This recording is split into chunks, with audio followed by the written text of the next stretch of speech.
Vladimir Putin respondeu à proposta de cessar-fogo apresentada pela Ucrânia e pelos Estados Unidos. A ideia era simples: um armistício de 30 dias sem exigências prévias, abrangendo terra, mar e ar. Putin, à primeira vista, concordou. Mas logo em seguida, como quem joga um balde de água fria, acrescentou que as condições já conhecidas continuavam valendo, aquelas mesmas que ele, Lavrov, Zakharova e outros repetem como um mantra há meses. A Rússia não abre mão de 4 regiões, Zaporíjia, Kherson, Lugansk e Donetsk, todas já incorporadas à sua Constituição. Para que o cessar-fogo saia do papel, Putin exige a retirada total das tropas ucranianas desses territórios, até as fronteiras administrativas. Além disso, insiste que a Ucrânia altere sua Constituição para reconhecer o russo como idioma oficial e limite o tamanho de suas forças armadas. E claro, que Kiev abandone qualquer pretensão de ingressar na OTAN. Até aí, nada de novo. O que surpreendeu foi outra exigência. Durante os 30 dias de trégua, a Ucrânia não poderia mobilizar novos soldados, e o Ocidente deveria suspender o envio de armas. Condições impossíveis de serem aceitas. Para Kiev, sua única garantia de segurança é o próprio exército. Sem ele não há defesa possível. Putin sabe disso. Então, por que insistir em algo que todos sabem que não será cumprido? A resposta pode estar na estratégia. Putin não está negociando de verdade. Está ganhando tempo criando a ilusão de diálogo enquanto mantém suas posições inegociáveis. É o velho jogo de dizer sim, mas um sim vazio, seguido de um mas que anula qualquer avanço.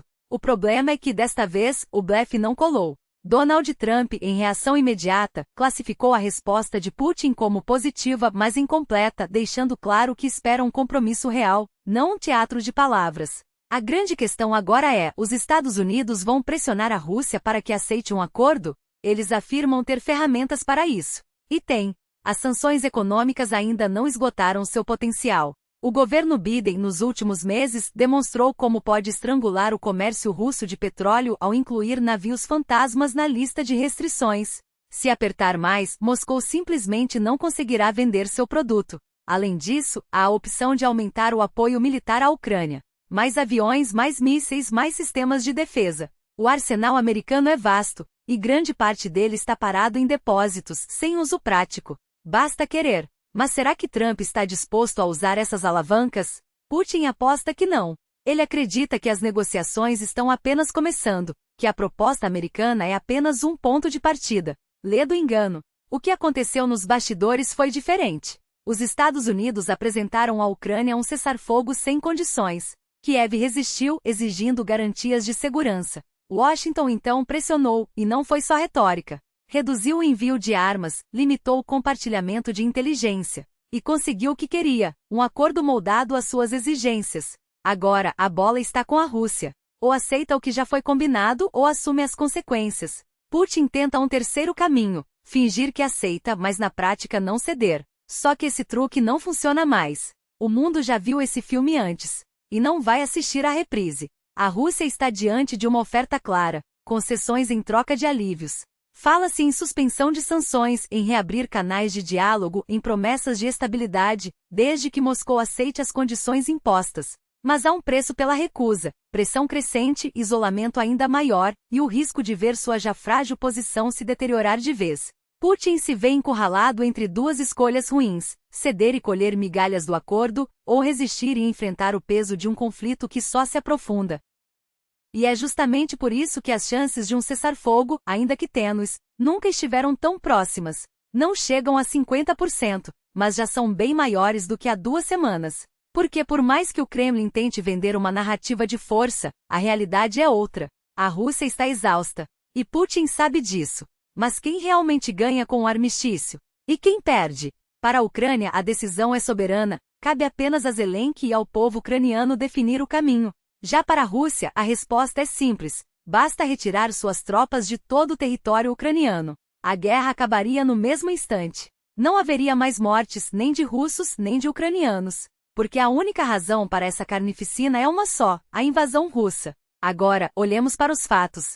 Moscou insiste em pintar um quadro de vitória. Estamos avançando em todas as frentes, diz Putin, criando bolsões, cercando tropas inimigas. Mas é uma ilusão.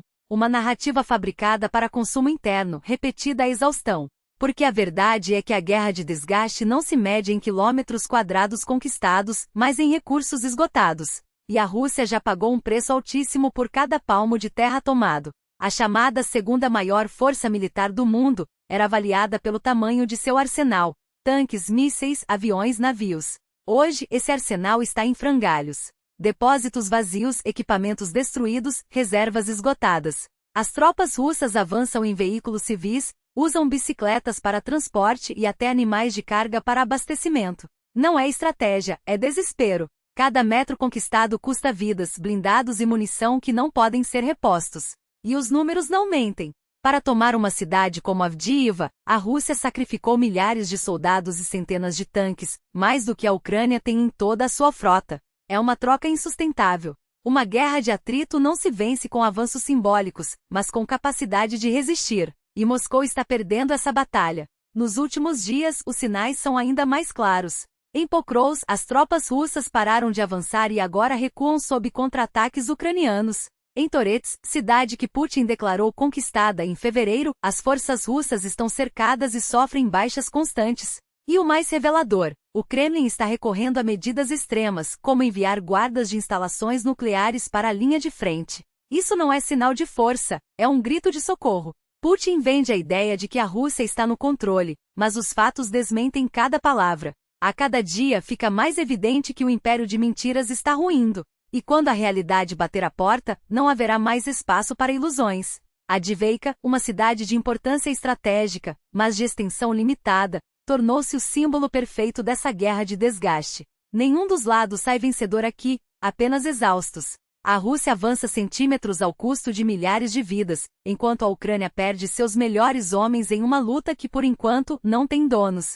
Mas há uma diferença crucial. Para Kiev, cada soldado caído é uma tragédia nacional, um filho, um pai, um futuro roubado. Para Moscou, apenas mais um número em uma planilha de perdas aceitáveis preenchida por condenados, devedores e alcoólatras recrutados às pressas nas prisões e periferias. Putin não luta pela Rússia. Ele luta contra ela. Contra seu povo, contra seu futuro, contra qualquer possibilidade de prosperidade. Enquanto a Ucrânia defende sua existência como nação, o Kremlin transforma seu próprio país em um barril de pólvora, onde a única moeda de troca são vidas humanas descartáveis. E os números não mentem. A economia russa está à beira do colapso, com juros a 21%, uma sentença de morte para qualquer indústria. O Fundo Nacional de Bem-Estar, aquela reserva de emergência que sustentou a máquina de guerra por 3 anos, está esgotado. Não há mais gordura para queimar. A Rússia precisa de uma pausa, e precisa agora. Mas a Ucrânia também está no limite. A escassez de tropas é real, e cada soldado conta. O que salva Kiev hoje são os drones, uma revolução silenciosa que já responde por mais de 60% dos ataques bem-sucedidos contra as forças russas. Cada veículo aéreo não tripulado é um multiplicador de força, uma forma de compensar a desvantagem numérica. No entanto, até essa vantagem está sob pressão. Especialistas em tecnologia são enviados para a linha de frente por falta de substitutos treinados. Reformas urgentes estão em curso, desde a mobilização de jovens entre 18 e 24 anos até a reestruturação completa das Forças Armadas, sob o comando do general Oleksandr Syrskyi, que já provou sua competência ao estabilizar o fronte de Avdiivka. E o que todas essas mudanças exigem? Tempo. Tempo para treinar, tempo para produzir, tempo para se reorganizar. Tempo que um cessar-fogo poderia proporcionar, não como rendição, mas como estratégia. Afinal, guerras não terminam quando um lado vence, mas quando ambos percebem que não podem vencer. E nesse momento a única vitória possível é parar de enterrar seus mortos. Claro, um armistício não será perfeito. Haverá provocações, violações, tentativas de sabotagem. A Rússia tentará reescrever as regras do jogo, como fez em 2014 com o incidente de Sloviansk. A Ucrânia, por sua vez, usará cada minuto para fortalecer suas defesas, negociar mais armas, garantir promessas de segurança. E enquanto os diplomatas discutem detalhes, o fronte ficará em silêncio, um silêncio frágil, mas necessário. Porque, no fim das contas, menos tiros significam menos caixões. E para um país que não escolheu essa guerra, essa já é uma vitória. E o que realmente importa é o seguinte: a política externa não se faz com sentimentalismos, mas com cálculos frios. E quando Washington percebeu que sua estratégia de pressão estava se voltando contra si mesma, a equação mudou. Os veteranos de guerra, aqueles que conhecem o preço de um aliado abandonado, ergueram a voz. Os republicanos tradicionais que entendem que a credibilidade dos Estados Unidos não se negocia começaram a recuar. Até mesmo os eleitores de Trump, que votaram nele por promessas de força, não aceitam ver seu país virar as costas para quem luta pela própria sobrevivência. O que aconteceu foi simples. A América testou os limites do possível e descobriu que eles eram mais estreitos do que imaginava. Quando Trump ameaçou cortar o apoio à Ucrânia, não contava com uma reação tão unificada, não apenas de democratas, mas de setores que até então o apoiavam sem questionar. A imagem de um presidente americano chantageando um país sob ataque russo não colou. Pior, soou como fraqueza. E fraqueza, na geopolítica, é um convite para que outros preencham o vácuo. A Rússia, claro, observou tudo com atenção. Cada hesitação ocidental é um sinal verde para que Moscou aumente a aposta. Cada divisão interna nos Estados Unidos é uma brecha para que o Kremlin explore narrativas de desunião, de desistência, de um Ocidente em declínio. Mas o que Putin não entende ou finge não entender é que a Ucrânia não é um peão. É um jogador que aprendeu a jogar com as regras do adversário. Quando Zelensky recusou-se a ser humilhado na Casa Branca, não foi apenas um gesto de dignidade. Foi um movimento tático. Ele sabia que ao forçar os Estados Unidos a escolher entre o constrangimento público e o compromisso, a balança penderia para o segundo. E agora, o que vemos é um jogo de xadrez em câmera lenta, onde cada peça movida revela mais sobre as intenções do outro. A Rússia exige desmilitarização da Ucrânia, mas o que realmente quer é uma rendição disfarçada de soberania. Os Estados Unidos falam em negociações, mas o que realmente buscam é uma saída que não os faça parecer derrotados. E a Ucrânia? A Ucrânia joga para ganhar tempo. Cada dia sem combates é um dia a mais para treinar soldados, receber armas, fortalecer alianças. Cada trégua, por mais frágil que seja, é uma oportunidade para mostrar ao mundo que não é um país em colapso, mas uma nação que resiste. O problema é que em guerras como esta, o tempo não é neutro. Ele favorece quem tem mais recursos, mais paciência, mais disposição para sangrar. E enquanto o Ocidente debate se deve ou não enviar mais mísseis, enquanto Moscou testa até onde pode ir sem provocar uma resposta decisiva, Kiev entende uma verdade simples: a única coisa pior do que lutar é parar de lutar. Porque parar neste momento não significa paz.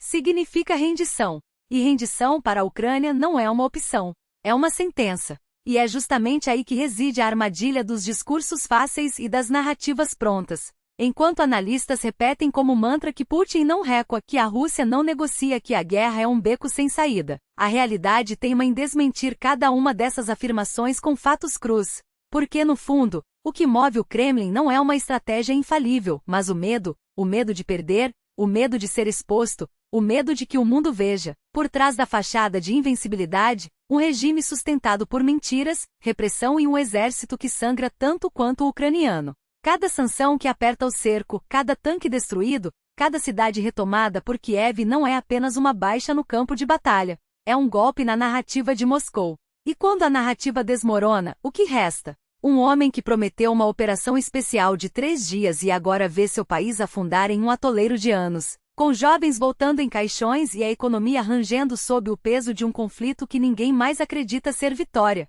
Putin não é um gênio da geopolítica. Ele é um jogador desesperado que aposta tudo em blefes, esperando que o Ocidente se canse antes dele. Mas o Ocidente não está cansado. Está acordando. E é aqui que a história se escreve não pelos que têm mais tanques, mas pelos que têm mais convicção. A Ucrânia não está lutando contra a Rússia. Está lutando contra o cinismo, aquele que diz que guerras sempre terminam em negociação, como se negociação fosse sinônimo de justiça, e não de rendição disfarçada. A Europa, por sua vez, não está apenas aumentando seu orçamento de defesa. Está redescobrindo o que significa ter uma fronteira que não pode ser violada impunemente. E os Estados Unidos, mesmo com suas divisões, não estão abandonando Kiev. Estão provando que, quando a alternativa é trair um aliado, até mesmo um presidente como Trump prefere ser chamado de fraco a ser chamado de covarde.